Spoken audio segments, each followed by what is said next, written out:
Hello students, today we'll be discussing about Ernest Hemingway's popular novel The Old Man and the Sea. Another important work by Ernest Hemingway is A Farewell Against Arms. I think it is another important work and should be taught in most of the universities nowadays because the kind of political discrepancies we are having, it's important to know such plots. Ernest Hemingway also won Nobel Prize in Literature in 1954, but The Old Man and the Sea was published much before that. So his debut novel was The Sun Also Rises.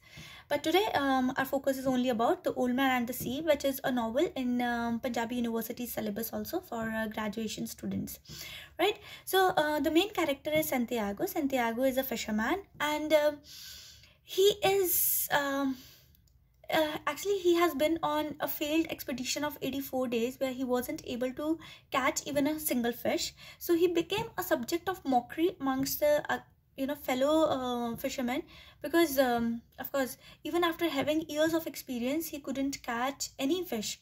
So he was having another apprentice under him, and he was a young guy named Marilyn, and his parents also started persuading him, and after 40 days during the failed expedition, he quits. He had to quit, although he never wanted to.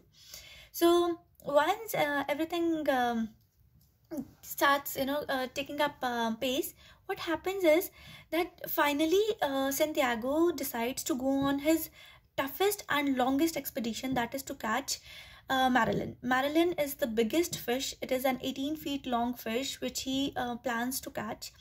For this, he goes to the deepest and the farthest part of the sea, and which was known to that part of the world, right? So what happens once he's there, he somehow puts the bait and even catches the fish.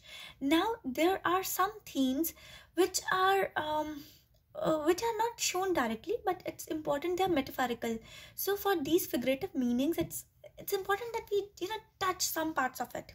So what happens is Santiago, it's first of all the one theme is honor. Why honor? Because he doesn't go out of any avarice on this expedition, but because to save his pride.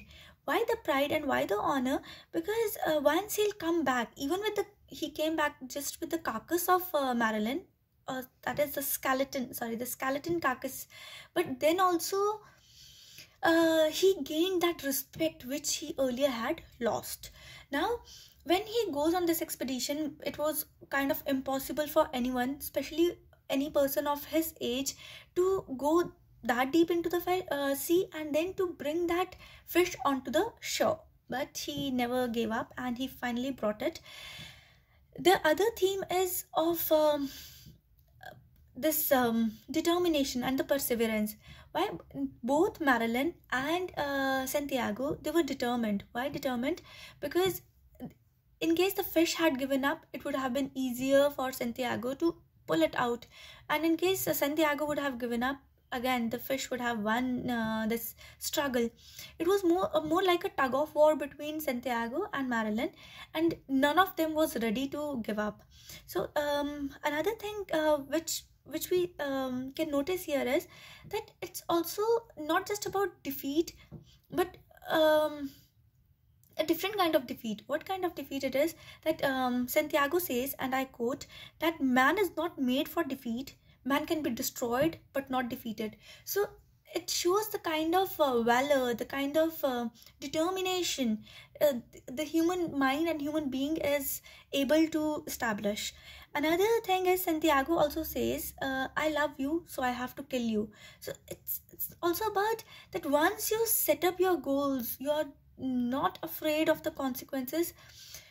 It's also like jo hoga dekha jayega, right? So it's like whatsoever gonna happen, whatever the aftermath may be, so he was ready to face it, and that's why he went for this kind of expedition. Now in case somebody wants, we can also compare Ernest Hemingway with John Keats. How we can do that is because John Keats once said that beauty can only be comprehended in the moment before death, as beauty bows to destruction. So and also, in case you would like to, anyone who has read W.B. Yeats can also say, beauty is meant to be destructive. So here, that because this catching such a big fish is kind of the beauty of this thing, so it has to be destructive. There has to be some struggle, some problem related to this one. Now the next one is that Santiago, after the shark, it destroys the Marilyn, the old man says that nothing, I went too far. So in the process of getting that fish, getting Marilyn to the shore, it was eaten by the sharks. So even then also he says that nothing, I went too far, because in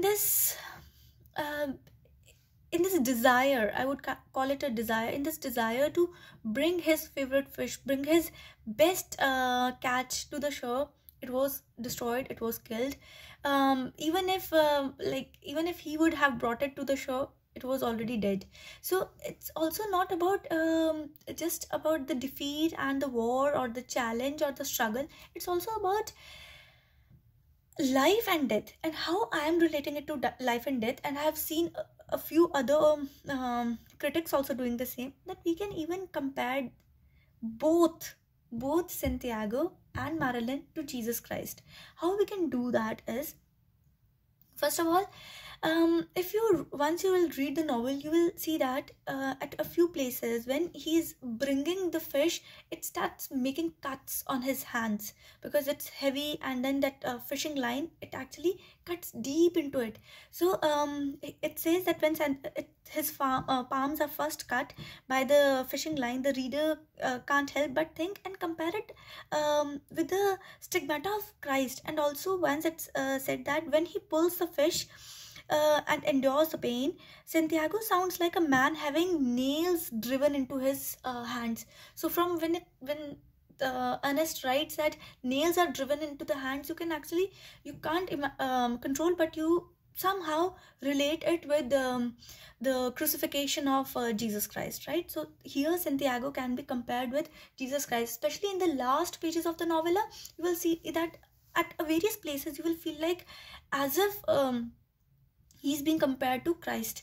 Another thing is, if you actually try to further criticize or further go in detail, you will see that actually, what was the purpose of Jesus Christ's crucifixion was that one was he was resurrected, right? To show that it is a cycle. So the same cyclic nature can be seen by the end of the novel, where once he reaches the shore, he's almost dead. And even in the last pages you might read that because some of the universities, they follow the abridged version, so at times the exact lines are not there, but once he's lying on his bed, his palms are up, already badly cut, he's lifeless. So you can compare him here with Christ. What I have done is, what I believe is that even Marilyn can be compared to Christ. Why? It's again the same thing. Same kind of struggle was done by Marilyn.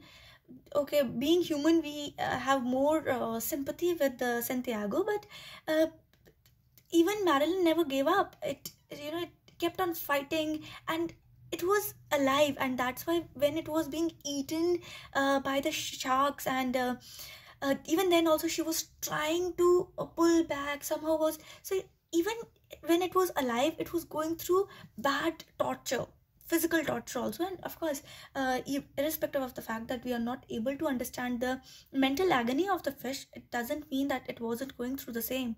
So these parameters are also I think should be studied, right? Another thing is, with this crucifixion imagery, I think further, no matter how, another element which comes here because of all this crucifixion and this mystical element is the consciousness. Why the consciousness? Throughout this struggle, this tug of war, Santiago was aware of the pain, where it's paining, what is the purpose behind this pain, and same was case with Marilyn. So here, this is another thing, if you would like, you can put it, that the concept of consciousness was there. Another thing is, that victory is not the theme, rather honor is the theme. Why? In the novel, it has been suggested that victory is not a prerequisite for honor. The glory Santiago occurs comes not from his battle but from his pride and determination to fight. So it's not that like he somehow came empty-handed. Why empty-handed? Because there was no flesh left on Marilyn, but still the big carcass, the skeleton, it was already a trophy fight, a trophy bait, that okay, fine, even if there is nothing left, still this is the journey of my fight, this is the journey of my struggle. So it is also important. One more thing is, this is for those candidates, those who might be preparing for UGC later on, that there are three characters which are not shown or not presented directly in the novel, but they are still part of it. One is this Joey DiMaggio. Why Joey DiMaggio? Because when he was Santiago was about to give up, he thinks about him. He is his mentor. Indirectly he is mentoring him. Why he is mentoring? Because he thought that if he could fight with a displaced or broken shoulder, I can also do the same. So the relationship between both of them can be established more like Eklavya and Dronacharya, where the guru, the teacher is not there to guide, but still the student is already taking the guidance and already walking on the footsteps of the teacher. And with this, another this theme which can be discussed is the element of faith, the theme of faith. Where this faith comes from, the faith is that young apprentice, that young boy, Manolin, he has in his teacher.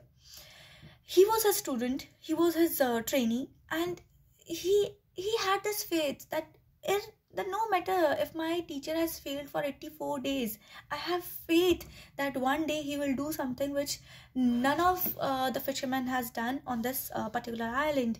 So this is about faith also. And in the end, when he tries to convince all the villagers that we should be helping Santiago to improve his health, to again further improve his condition, he goes there every day. He tells him about the baseball scores, he gets him supper, he gets him coffee. So these things, they also establish the theme of faith.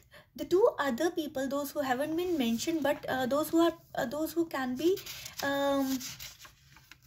learned through the actions of Santiago and Melonin, are another one is Perico, the one who sends the newspaper, and this guy Martin, who sends the supper. So these two characters. Now there is last, but like I'll be discussing it as last, but still there is another important theme, that is the theme of the dreams. If you read the novel, you will see that this dream of lions on the beach, it comes thrice too. Like Santiago dreamt it thrice. One, before his 3 days failed expedition. Second, when he was sleeping on the boat while he was on the expedition, when he was there to catch Marilyn. And third, when he comes back and he's resting on that bed.